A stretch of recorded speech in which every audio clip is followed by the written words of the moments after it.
What's going on, guys? Welcome back. Thank you for watching. It's freezing cold out here right now, so if my face looks like it's not working right and I'm talking kind of weird, that's probably why. But those of you who have watched the channel for quite a while might remember a video that I did several months ago comparing two of the cheapest hollow points that I could find. Well, as of right now, that's actually my most popular video on the channel, and that's where most of my subscribers have came from. So I figured that I would go ahead and shoot those a little bit more and do some more tests with those. So today we are going to be shooting pork ribs, and these have some pretty thick bones in them and feel like they're pretty tough, and I get requests to do stuff like this all the time, and a lot of you guys in the comments say that you would like to see stuff like this over ballistic shell because it is a little bit more realistic and there are no bones in ballistic shell. So should be a pretty good test. Let's get started. Alright, so here's how I have it set up. I have two packages of ribs, one in front of the other, and in these ribs there's a bone probably every inch or so.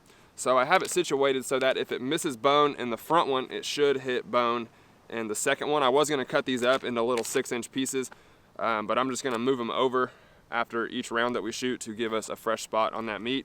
And then behind that I have some water jugs to capture these bullets after we shoot them. So let's do it. Alright, so the two bullets I'm going to shoot today are the 147 grain Winchester white box hollow point and the 115 grain Remington UMC hollow point. So we got both ends of the spectrum as far as bullet weight goes, and like I said, I got both of these at Walmart for super cheap, actually about the same price as the practice ammo that they were selling. So really cheap compared to some other hollow points out there. And the gun I'm going to use is my Glock 17 full-size 9mm handgun, and we are going to start with the 147 grain Winchester white box.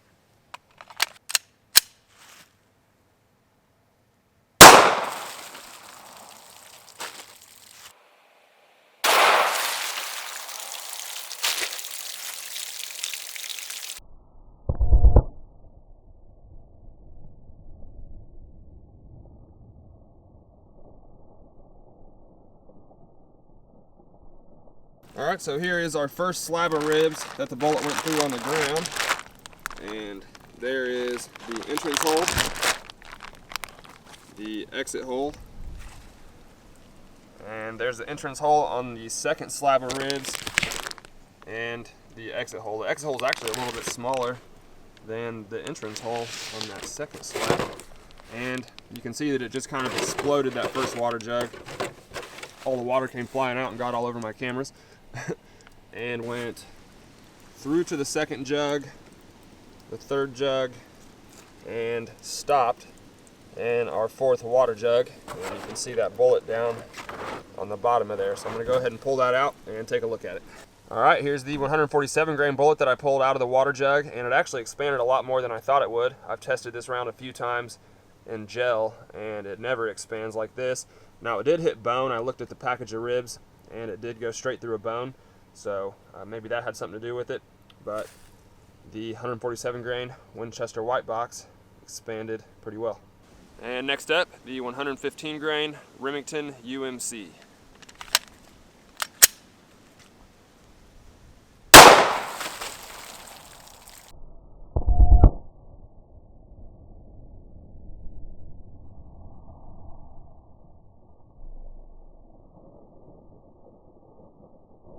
Alright, the Remington UMC went in more towards the top of the ribs, and you can see the little entrance hole there.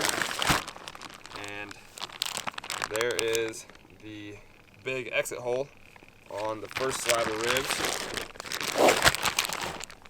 The entrance hole on the second slab of ribs, you can see it's just getting bigger as it goes through.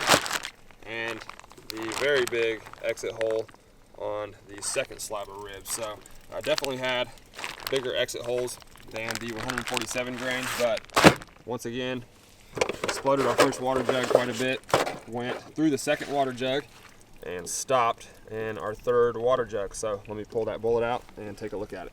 Alright, the one on the left is the Remington UMC that we shot, and it expanded quite a bit as well. It did deform a little bit. You can see that side of the bullet doesn't look like it expanded. Maybe it hit some bone or something and caused it to do that, but it did expand a lot and stopped a little bit shorter than the 147 grain bullet did, which is normal for the lighter weight bullet. So both of these bullets did pretty well. All right, guys, before we go, I'm going to test one more round. This is just a Wolf steel-cased full metal jacket ball round. And obviously I know this isn't a hollow point, but it is super cheap, and you guys wouldn't believe the amount of comments that I get from people saying that full metal jacket ammo is better than hollow points. So let's see how it does.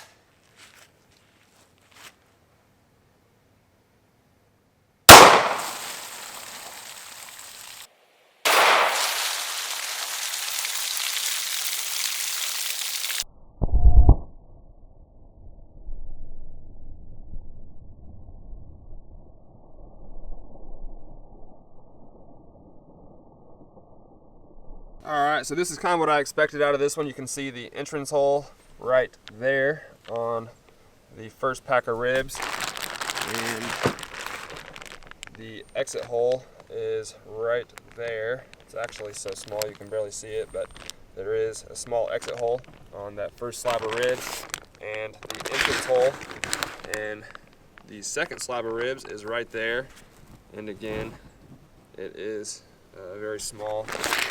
And the exit hole on the second slab of ribs is right there, and it is a little bit bigger, but nowhere near as big as the hollow points.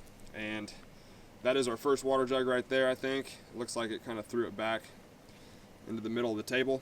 And the full metal jacket went through all of the water jugs and came out of the last one right there towards the bottom. So I wasn't really worried about capturing this bullet because it's not an expanding bullet.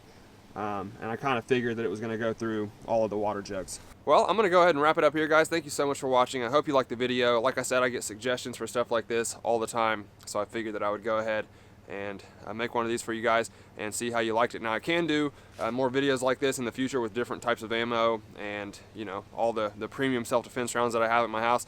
I can definitely do that, and even some stuff out of the Glock 43 as well. Just let me know in the comments if you guys would like to see that, and we will get those done soon. But if you like this video, please give it a like for me, guys. Really appreciate it. Thank you all for watching, and I'll see you next time.